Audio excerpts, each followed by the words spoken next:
आज के इस वीडियो में हम जानेंगे एक ऐसे विटामिन के बारे में जिसकी कमी आपके शरीर में 50 से ज़्यादा बीमारियां पैदा कर सकती हैं। तो अगर आपके पास में 10 से 15 मिनट नहीं है इस वीडियो को आराम से बैठ करके देखने के लिए, तो इस वीडियो को अभी यहाँ पर पॉज कर दें और जब आप मेरी बात को थोड़ा ध्यान से सुन सकते हैं तभी इस वीडियो को रिज्यूम करें। हमें ये बात तो पता है कि विटामिन डी का जो रोल है वो कैल्शियम सिंथेसिस, मजबूत हड्डियाँ और मसल्स के लिए है।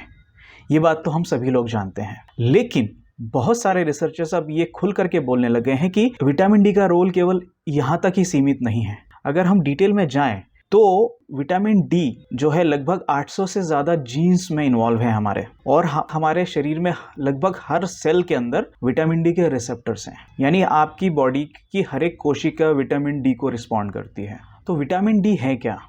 बेसिकली विटामिन डी एक हार्मोन है जो कि फैट सॉल्युबल है, और जैसा कि मैंने बताया ये जेनेटिक लेवल पे कनेक्ट है हमारी बॉडी में।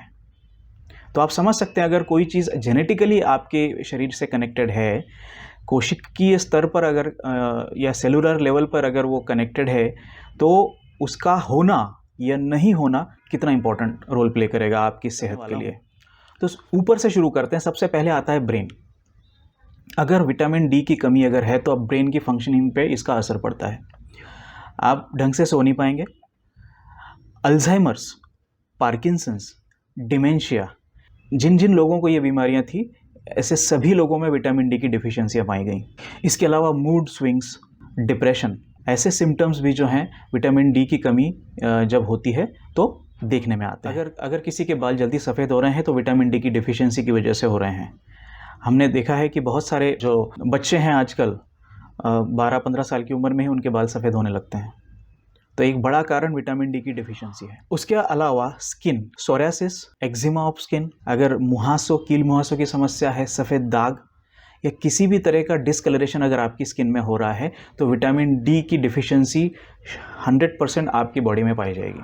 इसके अलावा इम्यून सिस्टम, अगर कोई व्यक्ति बार बार बीमार पड़ रहा है, अगर उसे साइनसाइटिस यानी नाक से श्वसन संबंधित अगर कोई बीमारी अगर उसे हो रही है बार बार, सर्दी, ज़ुकाम, खांसी, सांस लेने में तकलीफ़, खास करके अस्थमा, तो ऐसे लोगों में भी जो है विटामिन डी की कमी पाई गई है। अब एक बात जान लेना बहुत ज़रूरी है, इस वीडियो में दी गई जानकारी से आप और आपके हेल्थ केयर प्रोवाइडर, आपके डॉक्टर जो है आपकी सेहत को लेकर के वे एक बेटर डिसीजन ले सकें और आपको बेहतर स्वास्थ्य मिल सके, ये इस वीडियो का उद्देश्य है। इस वीडियो में दी गई जानकारी आपके डॉक्टर को रिप्लेस नहीं कर रही है, इस बात का ध्यान रखें। जो ट्रीटमेंट आपका, अगर आपका कहीं ट्रीटमेंट चल रहा है, किसी बीमारी से आप ग्रसित हैं, तो अगर आपका कहीं ट्रीटमेंट चल रहा है तो वो ट्रीटमेंट जारी रहेगा। इस वीडियो के अंदर दी हुई जानकारी अपने डॉक्टरों के साथ साझा कीजिए और उसके बाद में उनकी सलाह पर अगर आपको कुछ बदलाव करने हैं तो कीजिए। सेल्फ मेडिकेशन, अपने हिसाब से चीज़ों को करना, ये आपको बिल्कुल नहीं करना है। अभी मैं आता हूँ इम्यून सिस्टम पे। तो अगर आप किसी का इम्यून सिस्टम अगर कमज़ोर है तो उसे बार बार इन्फेक्शंस होंगे, उसे खास करके ऐसी बीमारियां होंगी जो श्वसन प्रणाली जो है हमारी, फेफड़े वगैरह से रिलेटेड जो भी बीमारियां हैं, इम्यूनिटी की कमी की वजह से होती हैं। अभी हम लोग कोविड-19 की सिचुएशन से बाहर निकले हैं। एक नहीं बल्कि कई रिसर्च निकल करके आए कि जिसमें विटामिन डी एडमिनिस्टर करने की सलाह जो है बहुत सारे डॉक्टर्स ने दी जब आप कोविड के पेशेंट्स को जब वो ट्रीटमेंट दे रहे थे। तो इसका मतलब ये है कि विटामिन डी का रोल हमारी इम्यूनिटी को बिल्ड करने के लिए बहुत ज़्यादा ज़रूरी है। इनफैक्ट ये पाया गया है कि जो थाइमस ग्लैंड्स होता है, जो कि हमारे इम्यून सिस्टम का बहुत इंपॉर्टेंट अवयव है, ये ग्लैंड जो है हमारे जो ब्लड है उसकी जो वाइट ब्लड सेल्स होती हैं, जिन्हें हम सैनिक सेल्स कहते हैं, जो कि बाहर से कोई भी वायरस हमारी बॉडी में जब प्रवेश करता है तो ये वाइट ब्लड सेल्स ही जो हैं उस पर अटैक करती हैं और उसे समाप्त करती हैं। तो थाइमस ग्लैंड में जो वाइट ब्लड सेल्स बनती हैं, विटामिन डी का उस प्रोसेस में बहुत बड़ा रोल है। तो अगर विटामिन डी की कमी अगर आपके शरीर में है तो ऑब्वियसली सी बात है कि वाइट ब्लड सेल्स ढंग से बन नहीं पाएंगे। तो अगर आपके घर में कोई व्यक्ति है जिसे बार बार इन्फेक्शंस हो रहे हैं, बार बार सर्दी, खांसी, जुकाम हो रहा है, तो विटामिन डी की टेस्ट कराएं और अपने हेल्थ केयर प्रोवाइडर से सलाह लें कि किस तरह से इसे इम्प्रूव किया जा सकता है। टाइप 1 डायबिटीज़ में भी जो है इसका बहुत बड़ा रोल देखने के लिए मिला है। टाइप 1 डायबिटीज़ ऐसा डायबिटीज़ होता है जिसमें आपकी पैंक्रियाज की जो बीटा सेल्स होती हैं वो इंसुलिन बनाना बंद कर देती हैं, तो इंसुलिन आपको बाहर से लेना पड़ता है। अब आपको ये जान करके बहुत आश्चर्य होगा कि बीटा सेल्स को इंसुलिन बनाने के लिए भी विटामिन डी की ज़रूरत पड़ती है। तो अगर विटामिन डी की कमी है तो बीटा सेल्स ढंग से काम नहीं कर पाएंगे, इंसुलिन नहीं बना पाएगी। टाइप 2 डायबिटीज़ में स्टडीज़ में ये पाया गया है कि जो लोग प्री डायबिटिक हैं और या जो ऑलरेडी टाइप 2 डायबिटीज़ के मरीज़ हैं, उनको इंसुलिन सेंसिटिविटी की समस्या है, ऐसे सभी मरीज़ों के अंदर विटामिन डी की डिफिशियंसी पाई गई है। ना सिर्फ इतना ही, कुछ साइंटिस्ट तो यहाँ तक कहने लग गए हैं कि अगर डायबिटिक पेशेंट्स, जो टाइप 2 डायबिटीज़ के पेशेंट हैं, ऐसे पेशेंट्स में अगर विटामिन डी का लेवल जो है वो 60 to 80 नैनोग्राम्स पर ml तक अगर बढ़ा दिया जाए तो शायद उनका शुगर लेवल है वो अपने आप कंट्रोल में आने लग जाएगा। इसके ऊपर और रिसर्च अभी चल रहे हैं। ये सारी जो इन्फॉर्मेशन मैं आपको दे रहा हूँ, इसकी जहाँ से मैंने इसे पढ़ा है, ये रिसर्चेस जो पेपर्स मैंने पढ़े हैं या जो भी मैंने रिसर्च किया है, उन सब की लिंक जो है मैं डिस्क्रिप्शन में दे रहा हूँ। तो आप अगर इस वीडियो को देखने के बाद में और जानकारी हासिल करना चाहते हैं तो आप ज़रूर इन लिंक्स को पढ़ें। अब आते हैं वज़न पे। तो विटामिन डी की डेफिशिएंसी अगर रहती है तो आपकी टेंडेंसी आपकी बॉडी की फ़ैट जमा करने की हो जाएगी। ना सिर्फ कोलेस्ट्रॉल बढ़ेगा आपका, पेट के आसपास जो चर्बी जमती है, विटामिन डी की डिफिशियंसी का उसके अंदर बहुत बड़ा रोल है। इनफैक्ट अगर आपका कोलेस्ट्रॉल हाई है तो आप चेक करवाएं, आपके विटामिन डी के लेवल्स काफ़ी कम होंगे और जैसे ही आप विटामिन डी के लेवल्स इंप्रूव करेंगे, आपका कोलेस्ट्रॉल एक्चुअली अपने आप कम होने लगेगा। मैं ऐसे बहुत सारे मरीजों को जानता हूं जो सालों से कोलेस्ट्रॉल कम करने की दवाइयां ले रहे हैं, लेकिन दवाइयां लेने के बावजूद उनका कोलेस्ट्रॉल कम नहीं हो रहा। ऐसे ही मरीज़ जैसे ही विटामिन डी की तरफ बढ़ते हैं, विटामिन डी की तरफ ध्यान देते हैं और उसके लेवल्स को इम्प्रूव करते हैं, कोलेस्ट्रॉल अपने आप कम होने लगता है। एक बहुत इंपॉर्टेंट चीज़ मैं आपको बताने वाला हूँ। कोलेस्ट्रॉल जो आपकी शरीर में बनता है, जो आपकी धमनियों में जमा होता है, वो कोलेस्ट्रॉल आपके लीवर द्वारा बनाया जाता है। और आपका लीवर क्यों बनाता है उसे? जो कोलेस्ट्रॉल है आपके स्किन के अंडर में, आपकी स्किन के नीचे यहाँ पर जमा होता है। और यहाँ पे इसलिए जमा होता है क्योंकि जब आप सनलाइट में जाएंगे, जब आप धूप में जाएंगे, तो सूरज की जो अल्ट्रावायलेट रेज़ हैं वो आपकी स्किन पे पड़ेंगी, उस कोलेस्ट्रॉल के साथ में रिएक्ट करेंगी और वहाँ पे विटामिन डी बनेगा। तो अगर आपके शरीर में विटामिन डी की कमी है तो लीवर को ये सिग्नल जाता है कि भाई विटामिन डी तो कम है, और विटामिन डी बनता है किस चीज़ से? कोलेस्ट्रॉल से। तो आपका लीवर क्या करेगा? अरे भाई विटामिन डी कम है, तो चलो एक काम करते हैं, कोलेस्ट्रॉल बढ़ा देते हैं। वो कोलेस्ट्रॉल का प्रोडक्शन करता जाएगा। और चूंकि आप और हम लोग अभी धूप में नहीं जाते हैं इतना ज़्यादा, तो ऑब्वियसली सी बात है विटामिन डी बनेगा नहीं, और जहाँ पे जगह मिलेगी वहाँ पे ये कोलेस्ट्रॉल जमा होता जाएगा। तो अगर हमें एक सही सिग्नल देना है हमारे लीवर को कि भाई कोलेस्ट्रॉल बनाना बंद कर, तो विटामिन डी के लेवल्स को इम्प्रूव करना बहुत ज़रूरी है। ये मैं आपको डिटेल में बताऊंगा कि किस तरह से ये किया जा सकता है, आपने एग्जैक्टली क्या करना है। अब बात करते हैं आँखों की। आँखों में अगर मोतियाबिंद है तो जिन लोगों में विटामिन डी की कमी रही है उनको मोतियाबिंद डेफिनेटली होगा। मैक्यूलर डीजनरेशन, उम्र बढ़ने के साथ में जो आँखों के अंदर जो डीजनरेशन होता है, मैक्यूलर डीजनरेशन जिसे कहते हैं, विटामिन डी की डेफिशिएंसी का एक बहुत बड़ा हाथ है उसके अंदर। ग्लाइकोमा, अगर आपकी आँखें ड्राई रहती हैं, है ना, बार बार खुजली होती है, ठीक है, तो आँखों से पानी निकलना, ये सारी चीज़ें जो है विटामिन डी से कहीं ना कहीं कनेक्टेड हैं। अब आते हैं थायराइड के ऊपर। थायराइड में हाशिमोटो डिसीज़ है, ग्रेव्स डिसीज़ है, ये कुछ ऑटो इम्यून डिसीज़ेज़ हैं जो थायराइड से रिलेटेड हैं। स्टडीज़ में ऐसा पाया गया है कि अगर हाशिमोटोज और ग्रेव्स डिसीज़ जिन लोगों को हुआ है, वो लोग केवल आधे घंटे से 1 घंटा अपने आप को अगर धूप में एक्सपोज करें उनकी स्किन को, तो नेचुरली उनका डिसीज़ जो है उसकी सीवियरिटी कम हो जाएगी। यानी अगेन विटामिन डी का बहुत बड़ा रोल है इन कंडीशंस को मैनेज करने के लिए। हम लोग अगर दांतों की हेल्थ की अगर बात करें तो आजकल आप देख रहे होंगे कि बहुत ज़्यादा दांतों की समस्याएं बच्चों में खास करके बढ़ी है।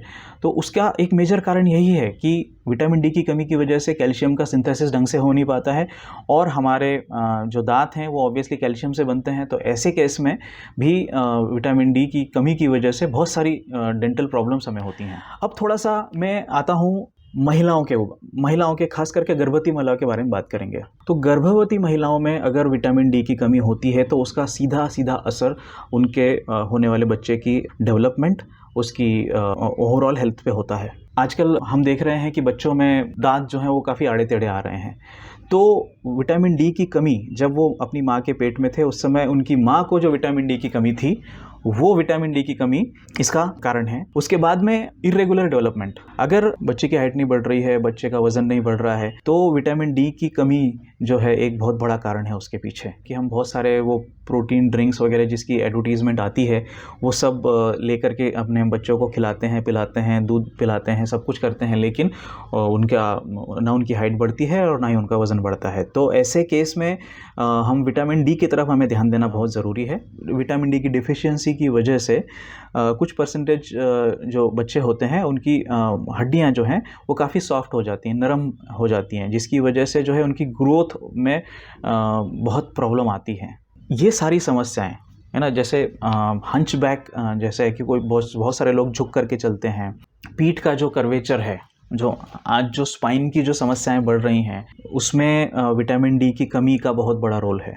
बच्चों में ये सारी समस्याएं उनकी हड्डियों की ग्रोथ को लेकर के या फिर उनके दांतों को लेकर के या उनकी डेवलपमेंट को लेकर के जो भी समस्याएं थी, ये आसानी से टैकल की जा सकती हैं अगर गर्भवती माताओं को विटामिन डी की लेवल्स का ढंग से ध्यान रखा जाए।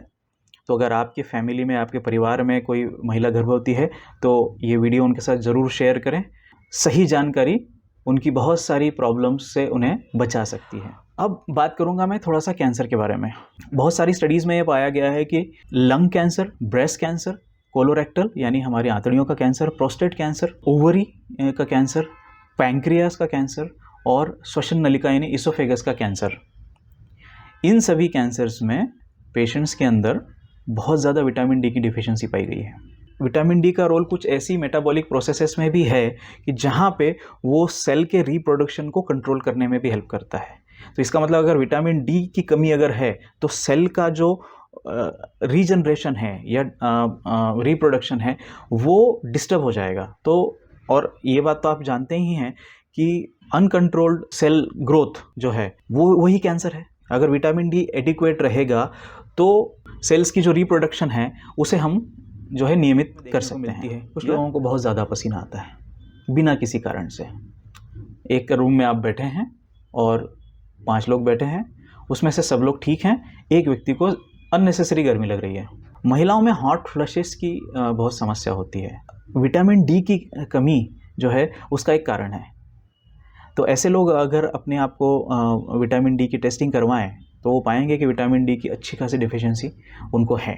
अब आते हैं मस्कुलोस्केलेटल पे। तो कैल्शियम का एब्जॉर्प्शन एक इम्पॉर्टेंट एस्पेक्ट डेफिनेटली है। तो अगर आप एक्सरसाइज करते हैं, अगर आप एथलीट हैं, अगर आप किसी भी तरह की एक्सरसाइज करते हैं या वॉक करते हैं, कुछ भी करते हैं, तो ऐसे में अगर आपकी रिकवरी स्लो हो रही है यानी आपके मसल्स में पेन ज़्यादा देर तक रहता है, क्रैम्प्स आपको बार बार अगर आते हैं, एक जगह बैठे रहते हैं, तो जब उठते हैं आप यानी बहुत देर से अगर आप एक जगह पे बैठे हैं और उसके बाद उठने लगते हैं तो घुटनों में या दूसरे जॉइंट्स में अगर आपको पेन होता है तो विटामिन डी की वो एक कमी का सिग्नल है बेसिकली।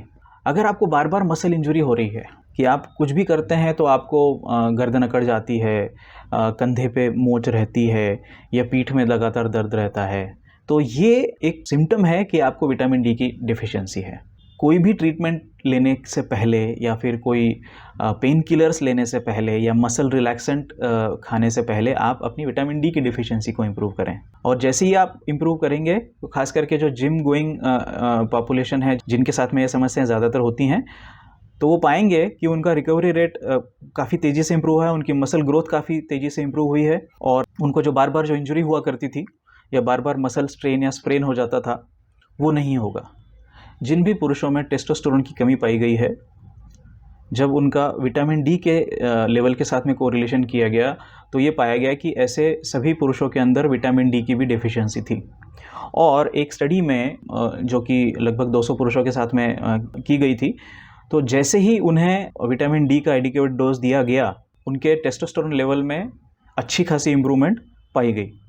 टेस्टोस्टेरोन का बहुत बड़ा रोल है पुरुष के जीवन में, पुरुष के स्वास्थ्य में, मसल्स के लिए, पुरुषों की प्रजनन क्षमता, इरेक्टाइल फंक्शन आदि के लिए टेस्टोस्टेरोन का एडिक्वेट मात्रा में आपकी बॉडी में होना बहुत आवश्यक है।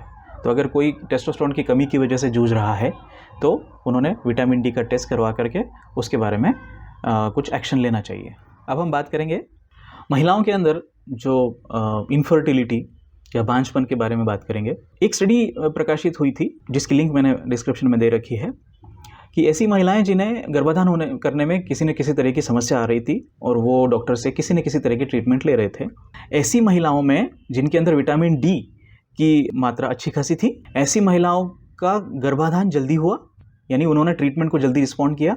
तो अगर गर्भाधान करने में समस्या आ रही है तो विटामिन डी की कमी एक उसका कारण हो सकती है, पुरुष में भी और महिला में भी, क्योंकि पुरुषों में जो विटामिन डी है उसका इफेक्ट टेस्टोस्टेरोन की क्वालिटी पे आएगा और क्वांटिटी पे आएगा, और टेस्टोस्टेरोन की क्वालिटी डिसाइड करेगी कि उनके शुक्राणुओं की हेल्थ कैसी है। इंसान के साथ साथ जानवरों में भी जो स्टडीज़ की गई हैं उसमें ये पाया गया है कि विटामिन डी की कमी न केवल इंसानों में बल्कि जानवरों में भी बांझपन या इनफर्टिलिटी की प्रॉब्लम को बढ़ावा देती है।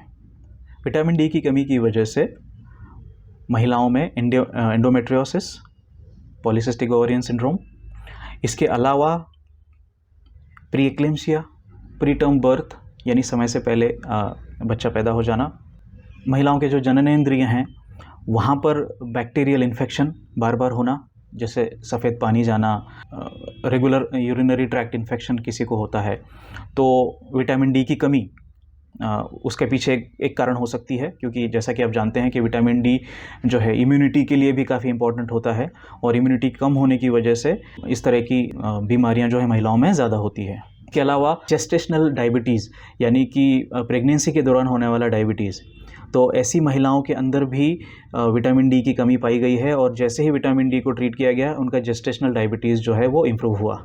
अब मैं बात करूँगा, एक बहुत ही इंपॉर्टेंट ऑर्गन है हमारे शरीर में जिसे हम किडनी कहते हैं। जिनको भी किडनी से रिलेटेड कोई भी छोटी मोटी समस्या है, ऐसे सभी पेशेंट्स के अंदर विटामिन डी की सीवियर यानी अच्छी खासी डिफिशियंसी पाई गई है। अब इसके साथ दूसरी प्रॉब्लम और होती है कि जैसे ही किसी भी तरह की किडनी समस्या शुरू हो जाती है आपकी बॉडी में, तो विटामिन डी को एब्जॉर्ब करने की आपकी कैपेसिटी, उस पर इसका इफेक्ट होता है। तो आप विटामिन डी का सप्लीमेंटेशन लेकर के भी जो है आपके विटामिन डी के लेवल्स इंप्रूव नहीं होते हैं। और जैसे जैसे विटामिन डी की डिफिशियंसी बढ़ती जाती है और जैसे जैसे समय बीतता जाता है, उन्हें दूसरी समस्याएं घेरने लगती हैं, जैसे कि उनकी विटामिन डी की कमी की वजह से उनकी इम्यूनिटी कम हो जाती है, तो उनको बार बार इन्फेक्शंस होने लगते हैं। कार्डियोवास्कुलर हेल्थ, किडनी के पेशेंट्स के अंदर हार्ट की प्रॉब्लम्स होना ये काफ़ी आम बात हो गई है। अगेन उनका ब्लड प्रेशर बढ़ जाना, कोलेस्ट्रॉल बढ़ जाना, ये सब विटामिन डी की डिफिशियंसी से कनेक्ट किया जा सकता है। इनफैक्ट कुछ एक स्टडीज़ में ये भी पाया गया है कि अगर विटामिन डी की जो डिफिशियंसी है, अगर किडनी के पेशेंट्स में उसे ट्रीट किया जाए तो किडनी ख़राब होने की जो प्रक्रिया है उसे काफ़ी स्लो किया जा सकता है, उसे काफ़ी कंट्रोल किया जा सकता है। और जो दूसरी समस्याएं जैसे कि हार्ट डिसीज़ हो जाए, या उनका वज़न बढ़ जाता है, या फिर उनकी जो इम्यूनिटी जो है वो कॉम्प्रोमाइज़ हो जाती हैं, इन सारी चीज़ों को भी काफ़ी हद तक कंट्रोल किया जा सकता है। अब हम बात करेंगे ऑटो इम्यून डिसीज़ के बारे में। 50 से ज़्यादा डॉक्यूमेंटेड ऑटो इम्यून डिसीजेस हैं, जिसके अंदर की गट इन्फ्लेमेशन यानी कि आंतड़ियों के अंदर एक तरह की सूजन होना, उसके अलावा इरिटेबल बाउल सिंड्रोम, बहुत सारी एलर्जीज़, प्रोस्टेट का इनलार्जमेंट, ये प्रोस्टेट जो ग्रंथि है वो बढ़ जाती है, रूमेटॉइड आर्थराइटिस यानी कि गठिया, ऑस्टियोआर्थराइटिस यानी कि जोड़ों में जो जोड़ घिस जाते हैं आपके, विटामिन डी की कमी से आप उसे जोड़ सकते हैं। ऑटो इम्यून डिसीजेस मुख्य तौर पर इन्फ्लेमेटरी डिसीजेस होते हैं, यानी कि सेलुलर लेवल पे एक तरह की सूजन जो है ये बढ़ाते हैं। विटामिन डी की डिफिशियंसी हर तरह के इन्फ्लेमेशन के साथ में जोड़ी गई है, और जिन पेशेंट्स को जिनको इन्फ्लेमेटरी डिसीज़ है या इन्फ्लेमेशन है, ऐसे पेशेंट्स को जब विटामिन डी के लिए डिफिशियंसी के लिए जब ट्रीटमेंट दी गई तो उनके सिम्टम्स में काफ़ी इंप्रूवमेंट पाई गई। हालांकि मैंने बहुत सारी सिम्टम्स के बारे में बात करी है, लेकिन कुछ एक स्पेसिफिक सिम्टम्स जो हैं हम देख सकते हैं। हाई ब्लड प्रेशर, अगर किसी को बीपी की समस्या है, लो बैक में अगर पेन होता है कंसिस्टेंटली, हाई ब्लड शुगर है, या फिर प्री डायबिटिक लेवल पे अगर कोई व्यक्ति है, अगर किसी को बार बार इन्फेक्शंस हो रहे हैं यानी कि इम्यूनिटी कम है, किसी भी तरह का ऑटोइम्यून डिसीज़ अगर हो रहा है या जिसकी शुरुआत हो गई है, दिन में ऊर्जा की कमी, या फिर दिन में डिजीनेस या सोने की इच्छा होना। डिप्रेशन के बारे में मैं पहले बात कर चुका हूँ। अभी अगर विटामिन डी अगर आपके शरीर में कम है तो डिप्रेशन पे उसका असर कैसे पड़ता है। सेरोटोनिन एक हार्मोन होता है जो कि हमारी बॉडी का एक फील गुड हार्मोन होता है। जब हम कुछ चीज़ें करते हैं जिससे ये हार्मोन रिलीज़ होता है, हमें अच्छा फील होता है। तो विटामिन डी की अगर कमी है तो सेरोटोनिन ढंग से बन नहीं पाएगा आपके शरीर में। तो अगर कुछ ऐसे अच्छे अनुभव भी अगर आपको आ रहे हैं तो आप वास्तव में आप उन्हें महसूस नहीं कर पाएंगे।